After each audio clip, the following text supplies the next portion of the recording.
ساندویچ یه بمب خفن و خیلی خوشمزه است. خیلی هم راحت درست میشه.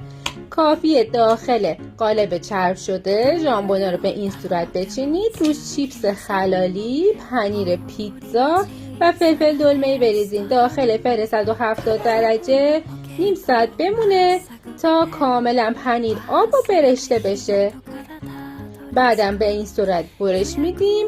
داخل نون باگت و سس کچاپ و سس فرانسوی میمالیم و به این صورت موادمون رو داخل نون میذاریم. به همین راحتی ساندویچ فوق‌العاده خوشمزه ژامبون تنوری داریم.